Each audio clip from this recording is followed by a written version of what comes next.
참 망신스러운 소식도 들어와 있습니다. 오늘 중앙일보가 일면에 크게 헤드라인으로 보도한 소식인데 북한이 여러 가지 이제 밀수를 합니다. 김정은을 위한 1호 사치품까지 밀수를 하다가 이 중국에 딱 걸렸다는 겁니다. 밀수를 하려면 몰래 하든가 딱 걸려서 압류돼 있다는 소식인데 함께 보시죠. 국제 망신이죠. 최근 중국이 북한 밀수행위 단속을 대폭 강화했어요. 공안들이 가스총까지 들면서 밀수품 압류에 나섰다는 소식도 전원으로 보도되고 있는데 대북소식통 이 보도에 따르면 최근 중국 해경이 북한 배를 단속하는 과정에서 가스총 사용했다.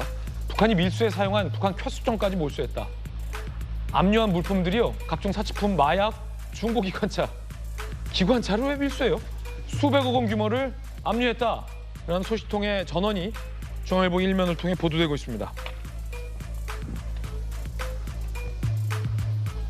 자, 그중에는 김정은을 위한 1호품, 대규모 어떤 사치품으로 보여요.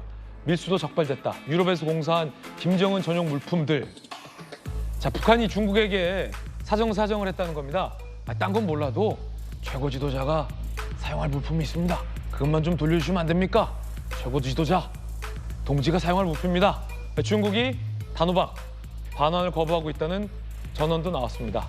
단속 강화로 북한이 정찰, 위성, 부품 등 군수물자 조달에 난항을 겪고 있다는 소식도 나오고 있습니다. 기관차는 왜 밀수해요?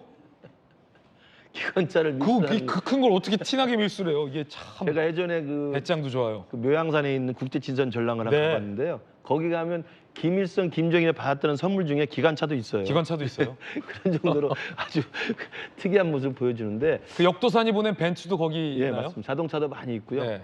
스탈린이 보낸 것부터 시작해서. 근데 그 기관차를 포함해서 중요한 지금 북한으로서는 모든 제재가 지금 작동 중이기 때문에 목줄이 타기 때문에 그래도 중국과 북한이 국경을 맞대고 있는 1,400km의 이 접경선이 그나마 외국에서 물건을 가져올 수 있는 유일한 루트 아니겠습니까? 그래서 그것 때문에 사실은 겨우겨우 숨통을 터가고 있었는데 이번에 중국이 저렇게 나서서 해경이나 공항까지 동원해서 밀수품을 다 적발해서 압류를 해버리면 타격이 클 거라고 보고요. 밀수는 불법이니까요. 그리고 또 하나는 왜 그러면 중국이 저렇게 했을까? 지금까지 뭐 수십 년 지속되는 대북 제재 상황에서 북한 체제가 그나마 견딜 수 있는 것은 중국의 존재와 중국의 이른바 루폴이라는 게 있잖아. 구멍이 뚫려 있지 않습니까? 그것 때문에 버텨왔는데 저렇게 갑자기 돌아선 이유는 제가 생각해 볼 때는 네. 최근에 김정은이 러시아에 너무 편향을 해서 러시아와 가까워졌지 않습니까? 최근에 무기도 주고받고. 북러 간에 뭐 군사협력뿐만 아니라 무기 주고받죠. 또 방문도 자주 하죠. 최근에는 또 군사동맹 조약까지 서로 맺었고 그래서 중국 입장에서 봤을 때는 북한이 또다시 등거리 해결을 하면서 중국을 멀리하는 게 아닌가라는 좀 서운함이 있을 거라고 생각합니다. 그렇기 때문에 아마 중국으로서는 너희들 착각하지 마. 우리 중국이 도와주지 않으면 너희들은 숨통이 끊겨.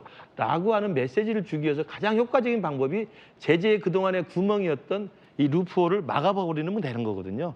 저는 저게 북한으로서 상당히 타격이 클 거예요. 예. 뭐 정찰위성 만들 부품이 못 들어가는 것도 크겠지만 제일 타격이 큰 것은 김정은이 좋아하는 것들이 못 들어가면 어떡하겠습니까? 벤츠나 뭐 이런 것들. 뭐 시계, 스마트폰, 뭐 술, 뭐 이런 것들 자기가 하사해야 될 거, 그다음에 자기가 써야 될 것들이 있는데 그것들을 막아버리면 굉장히 타격이 크거든요. 저는 그런 면에서 이 북중 간의 이러한 그 국제 정세 상에서 상당한 좀 미묘한 전환이 좀 있는 것 같고 중국이 저렇게 나서서 제재에 좀 숨통을 확실하게 쪼여주면 우리로서는 상당히 도움이 되죠. 우리로서는 좋은 소식이다. 네. 사실 북한을 연구하는 많은 전문가들 사이에서 북한 김정은, 김정일이 북한의 간부들을 이 회유하는 방식으로 이른바 선물 통치를 한다라는 게 북한을 공부하는 정석적인 이론인데 그 선물 통치를 하기 위해서는 밀수가 필수인데 그걸 지금 중국이 막고서 안 주고 있다라는 겁니다.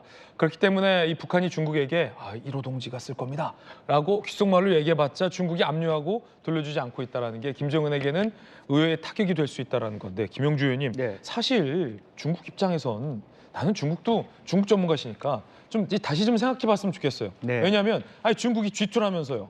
그런데 중국에게 있어서 북한이 유효한 이유는 하나밖에 없잖아요. 북한이 줄 수 있는 게 중국에 뭐가 있겠습니까? 단 하나. 북한이란 존재를 통해서 대한민국과 그 뒤에 있는 미국을 압박하는 거, 미국 견제하는 거, 한반도에 중국이 영향력을 행사하는 거 그거 하나밖에 없잖아요. 중국에게 유리한 건 북한이라는 게. 저는 이제 저 부분은 이제 미국 대선과 그 맞닿아 있다고 보여집니다. 네. 무슨 얘기냐면 아까 우리 김근식 교수 설명 잘해 주셨는데 거기다 플러스 뭐냐면 중국이 걸만한 그 김정은을 봐줄 만한 여유가 없어요. 예. 미국 대선 이후에 자기 나름대로는 말하자면 평화 협상이라든지 통상 협상을 해야 되는데 러시아 제재, 북한 제재에 대해서 중국도 협조하고 있다는 걸 보여줄 필요가 있다. 그런 노림수도 있다는 것이죠. 실제적으로 보면. 그래서 그런 의미에서 실제적으로 중국하고 미국과의 관계에다 한번 써먹겠다. 나 북한에 저렇게 제재하는데 협조한 적 없다라고 하는 부분들을 그런 어떤 속셈도 있고 그만큼 중국조차도 현재 지금 경제 상황이나 또 국방 외교 상황이 넉넉지 않다. 네. 이런 것을 반증한다고 보여집니다.